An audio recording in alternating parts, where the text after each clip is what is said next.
అందరికీ నమస్కారం. నేను మీ హిమజ. ఒకవేళ మీకు గుండె నొప్పి వచ్చిందా? నరాలు, మెదడు సమస్యలున్నాయా?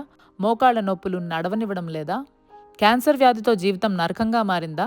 అయితే ఇందులో ఏ సమస్య ఉన్నా కానీ దానికి అద్భుతమైన పరిష్కారం ఈ రెనోవా సెంచురీ హాస్పిటల్లో మనకి లభిస్తుంది. అయితే ఇక్కడ ఎలాంటి వసతులున్నాయి, ఎంత అనుభవం ఉన్న డాక్టర్స్ ఇక్కడ ఉన్నారు, వాళ్ళ ప్రత్యేకతలు ఏంటో వాళ్ళనే అడిగి తెలుసుకుందాం. పదండి.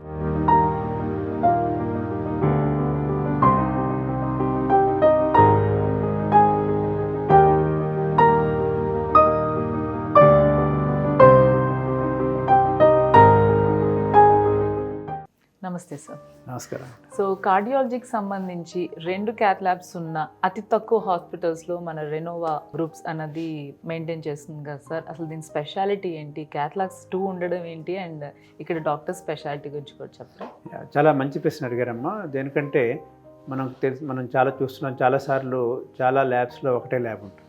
దాంతో ప్రాబ్లం ఏంటంటే ఇప్పుడు మనం షెడ్యూల్ చేసుకుంటాం.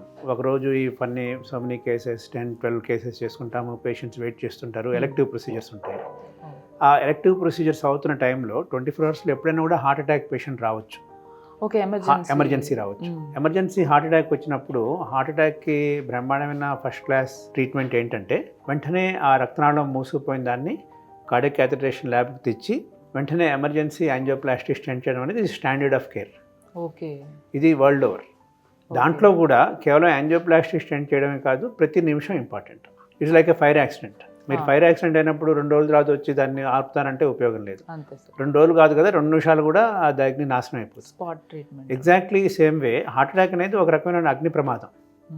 అది లోపల జరుగుతున్న అగ్ని ప్రమాదం. ప్రతి నిమిషంలో కూడా గుండె వీక్ అయిపోతూ ఉంటుంది. సో ఎప్పుడైతే మనం ఎవరైనా హార్ట్ అటాక్ ఉన్న వ్యక్తి వస్తే ఎంత సాధ్యమైనంత తొందరగా చేయాలి. ఇప్పుడు మనకు ఒకటే క్యాత్ ల్యాబ్ ఉందనుకోండి, ఆ క్యాత్ ల్యాబ్లో ఏదో ఎలెక్టివ్ ప్రొసీజర్ అవుతుంటుంది. ఆ ఎలెక్టివ్ ప్రొసీజర్ అవుతున్నప్పుడు పేషెంట్ని అక్కడి నుంచి తీసేయలేము, ఈ పేషెంట్ని ఇక్కడి నుంచి ఆపలేము. అలాంటప్పుడు మనకి సెకండ్ ల్యాబ్ ఉంటే మనం ఎమర్జెన్సీ యాంజియోప్లాస్టీ స్టెంట్ చేసి ఆ పేషెంట్ ప్రాణాలను రక్షించే అవకాశం ఉంటుంది. ఒకేసారి ఇద్దరు వచ్చినా ఒకటి ఎలెక్టివ్ కేసు జరుగుతుంటుంది, ఎమర్జెన్సీ వచ్చినా కూడా మనం వెంటనే చేసుకోవచ్చు. Super. Patient doesn't have to wait. So మనం ఎప్పుడైనా ఎలెక్టివ్ కేసు చేస్తున్నాం అనుకోండి, ఆ సమయంలో ఎవరో ఎమర్జెన్సీ వచ్చారు, డే టైం అవ్వచ్చు, 10కి మనం ఎలెక్టివ్ కేసు చేసి స్టార్ట్ చేసాము, అది చాలా లేట్ అవుతుంది. ఈ లోపల మనం పేషెంట్ అట్లా వెయిట్ చేయలేము. ఓకే. సో ఎమర్జెన్సీ అనేది ఇంపార్టెంట్ కాబట్టి మనం వెంటనే టైం ఇంపార్టెంట్ కాబట్టి మనం వెంటనే సెకండ్ ల్యాబ్ ఉంటే తీసుకోవచ్చు. అలానే ఎలక్ట్రోఫిజియాలజీ ప్రొసీజర్స్ ఉంటాయి, పేస్ మేకర్స్ ఉంటాయి, డివైస్ ఉంటాయి. లేకపోతే చిన్నపిల్లల్లో ఒకసారి చేయాల్సి వచ్చు. లేకపోతే వాస్కులర్ సర్జరీ వాళ్ళు సమ్టైమ్స్ వాళ్ళకి 2-3 అవర్స్ 4 అవర్స్ కూడా క్యాత్ ల్యాబ్ కావాలి. లాంగ్ టైం కావాలి. కొన్ని కేసెస్ లాంగ్ టైం పడతాయి. అలాంటప్పుడు మనం వేరే పేషెంట్లని ఆఫ్ చేయడం, హోల్డ్ చేయడం కష్టం. సో మనకేంటంటే మనకి వెసలుబాటు ఉంటుంది. మనకి పేషెంట్ సావధానంగా వాళ్ళు చేసుకోవచ్చు. ఎలక్ట్రోఫిజియాలజిస్ట్ అయినా, పీడియాట్రిక్ కార్డియాలజిస్ట్ అయినా, వాస్కులర్ సర్జన్ అయినా, స్ట్రక్చరల్ హార్ట్ డిసీజ్ అయినా కూడా మనకి పేషెంట్స్ గంటల తరబడి వెయిట్ చేయక్కర్లేదు. సో ఒక క్యాత్ ల్యాబ్ ఉంటే మనకి ప్రధానంగా ఏంటంటే ఒకటి ఎమర్జెన్సీ కేసులు వెంటనే అటెండ్ అయ్యేందుకు అవకాశం ఉంటుంది. రెండోది ఒక కేసు ప్రొలాంగ్ అయినా కూడా ఆ డాక్టర్స్ మీద ఎలాంటి ప్రెషర్ ఉండదు. మనకి తొందరగా చేయాలి, పేషెంట్స్ వెయిట్ చేస్తున్నారు అనుకోండి, ఆ ప్రెషర్ లేకుండా వాళ్ళు సావధానంగా చేసుకోవచ్చు. రెండోది ఏంటంటే ఇక్కడ మా క్యాత్ ల్యాబ్, ఈ సెకండ్ క్యాత్ ల్యాబ్ మాకు ఇప్పుడు ఓసిటీ ఉంది, కో రిజిస్ట్రేషన్ ఉంది, FFR ఉంది.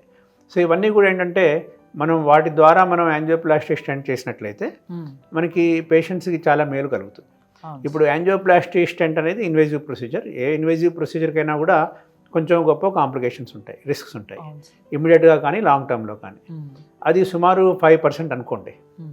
మనం ఓసిటీ గైడెడ్ యాంజియోప్లాస్టీ స్టెంట్ చేసినట్లయితే యాంజియోప్లాస్టీ స్టెంట్ వలన వచ్చే కాంప్లికేషన్స్ 50% తగ్గుతాయి.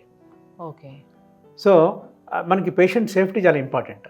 మనకి ఇప్పుడున్న ల్యాబ్లో మనకి ఆప్టికల్ కోహరెన్స్ టోమోగ్రఫీ అంటారు, ఓసిటీ అంటారు, ఇమేజింగ్ అనమాట. అంటే మనం స్టెంట్ ఏదో వెళ్ళి పెట్టేయడం కాకుండా లోపల ఆ రక్తనాళం లోపలికి వెళ్ళి ఒక టార్చ్ లైట్తో వెతుకుతూ చూసినట్టు మనం ఎంత చక్కగా పెట్టాము స్టెంట్, ఎంత లెంత్ కావాలి, ఎంత డయామీటర్ కావాలి, లోపల డిసీజ్ సివియరిటీ ఎలా ఉంది, మనం దానికి తగినట్లుగా స్టెంట్ పెట్టామా, మనం పెట్టింది సవ్యంగా పెట్టామా, సరిగ్గా కూర్చుందా, అంచుల్లో ఏమీ చిరగలేదా, ఇలాంటి కొన్ని ఎక్స్పాన్షన్, అపోజిషన్, డిసెక్షన్, కొన్ని పారామీటర్స్ ఉంటాయి టెక్నికల్గా. అవన్నీ కూడా మనం ఓసిటీతో చూసుకోవచ్చు. కో రిజిస్ట్రేషన్ ఉంది కాబట్టి చక్కగా లెంత్ అది కూడా మనకి వీ కెన్ యాంజియోప్లాస్టీ స్టెంట్ పర్ఫెక్ట్గా చేసే అవకాశం ఉంటుంది. ఓకే. ఫాస్ట్ గాను అవుతుంది, ఫాస్ట్గా అవుతుంది, సో యాక్యురేట్గా అవుతుంది.